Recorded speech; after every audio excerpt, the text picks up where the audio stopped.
ठीक है, देख लीजिए क्या है, संवेगात्मक बुद्धि में वृद्धि करने हेतु सावधानियां। संवेगात्मक बुद्धि में वृद्धि करने हेतु सावधानियां। देखिए, सच में हम अपनी भावनाओं को, अपनी संवेगात्मक स्थिति को अगर सावधानी नहीं बरतेंगे, सावधानी नहीं रखेंगे, तो हमारी भावनाएं उस जल के समान है, उस पानी के समान है। जब हम उस पानी को, जल को छोड़ते हैं, किधर वो फैल जाता है पता नहीं चलता। उसी तरह से हमारी क्या है, संवेगात्मक बुद्धि है, ठीक ना। अगर हम उसको नियंत्रित नहीं रखेंगे तो हमें दिमाग क्या क्या हमारे दिमाग में क्या क्या विचार आ जाएंगे, हमको खुद नहीं एहसास होता है, आपको खुद नहीं एहसास होता। जैसे आप रास्ता चलते चलते रहते हैं, चलते चलते आपके विचार में कुछ ऐसे बात आ जाते हैं कि लगता है कि हम उसी में आप खो गए। होता है कि नहीं होता है? जैसे आप साइकिल चला रहे हैं तो साइकिल चलाते चलाते आप ऐसी भावनाओं में, ऐसे चीजों में खो जाते हैं कि लगता है कि आपको पते नहीं है। समझ रहे हैं ना? लगता है कि आपको पते नहीं है और अचानक आपके सामने कुछ आ जाता है, आप डर जाते हैं। इसलिए प्यारे बच्चों, संवेगात्मक बुद्धि जो है, इसको बढ़ाने के लिए सबसे पहले अपने सावधानी बरतनी चाहिए। अगर सावधानी नहीं बरतेंगे तो दुर्घटना होगी तय।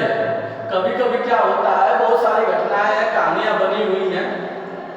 सबसे पहली जो बात है, अपनी भावनाओं पर ध्यान देना। देखिए, हमेशा अपनी भावना पर, क्योंकि हम भावनात्मक हैं, हम भावनाओं में कभी कभी बह जाते हैं। जब बह जाते हैं तो नियंत्रित नहीं कर पाते हैं, हमसे सही गलत हो जाता है। जब सही गलत हो जाता है तो बाद में पछतावा करते हैं कि हमको ऐसा नहीं करना चाहिए।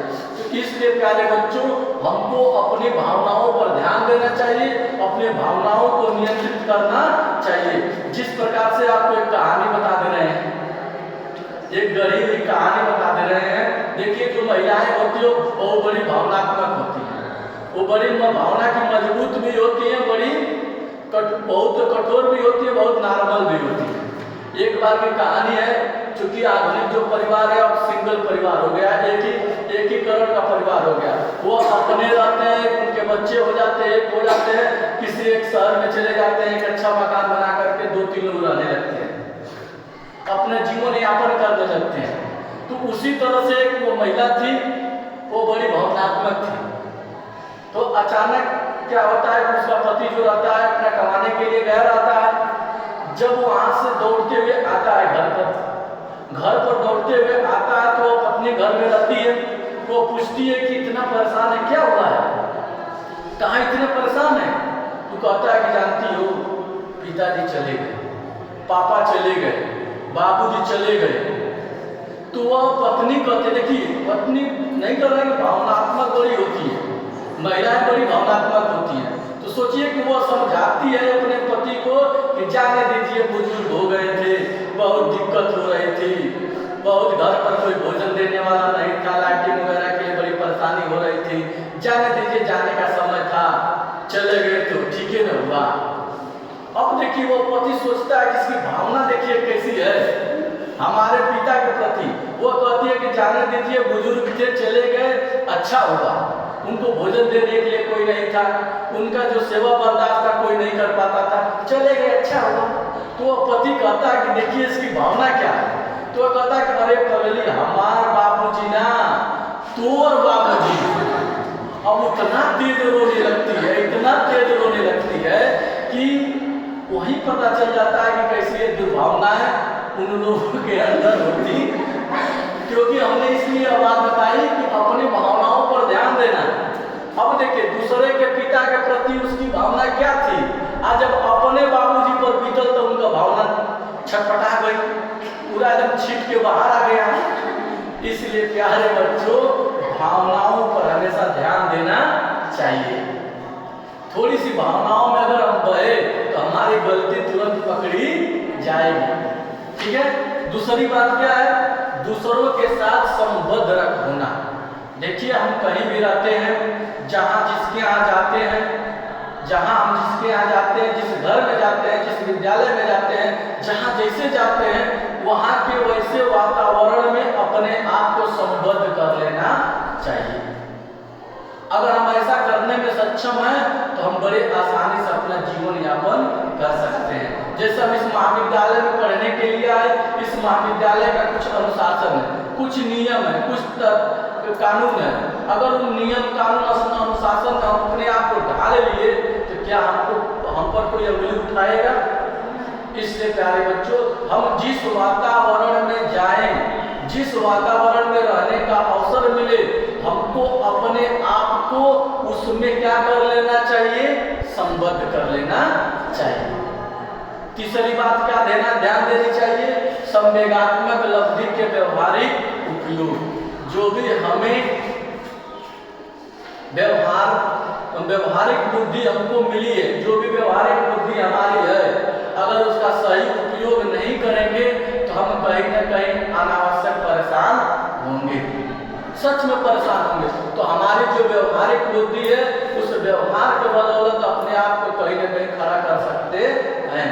जैसे क्या, हम अगर किसी से मिलते हैं, अगर हम उनसे नमस्ते प्रणाम दुआ संस्कार के साथ यदि करते हैं तो अभी हमारा उस तरह से व्यवहार हमारे साथ करेंगे। इसलिए प्यारे बच्चों, विशेष ध्यान दीजिएगा। आपके पास संवेगात्मक बुद्धि है और चाहते हैं कि हमारी बुद्धि का और वृद्धि हो, तो सबसे पहले अपने भावनाओं पर ध्यान दीजिएगा। उसके बाद अपने आप को संबद्ध होने का तरीका अपनाइएगा और उसके बाद जो आपके पास व्यवहारिक बुद्धि रहेगी, उस व्यवहारिक का उपयोग सही तरीके में, सही मायनों में करिएगा। समझ रहे हैं ना? जब आप ऐसा करेंगे, सच में आप बहुत सुखी रहेंगे, कभी दुखी नहीं हो सकते। करेंगे ना?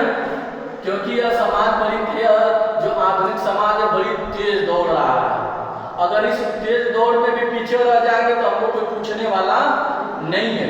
इसलिए इस आधुनिकता के साथ साथ अपनी भावनाओं को भी लेकर के चलना है और उन भावनाओं का उपयोग ऐसे तरीके से करना है कि कोई हमें कुछ कह न सके।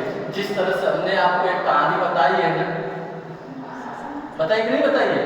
कभी कभी कोई भावनाओं में बह जाता है। छोटे हम लोग जब रहा करते थे, कोई खेल खेलते थे तो हम लोग एक दूसरे के साथ रहते थे, कह देते थे कि तुम यह जो नाला तुम नहीं कूद पाओगे, यह जो गहराई है इसमें तुम नहीं कूद पाओगे। तो हम लोग बच्चे रहते थे, अपने भावनाओं पर ध्यान नहीं देते थे, कूद जाते थे। कूदने के बाद क्या होता था? जो कूदने वाला है वही बताएगा। समझ रहे हैं ना?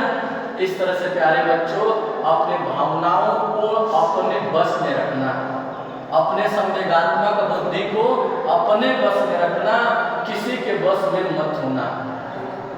समझ रहे हैं ना? अगर हम किसी के बस में हो गए तो हमको रिमोट की तरह चलाएगा और हम उसके अनुसार क्या होंगे? चलेंगे। ठीक है? आज इस लेसन में इतना ही। अब अगला लेसन हम लोग पढ़ेंगे बुद्धि का मापन। ठीक है? बुद्धि का मापन अगले दिन। धन्यवाद।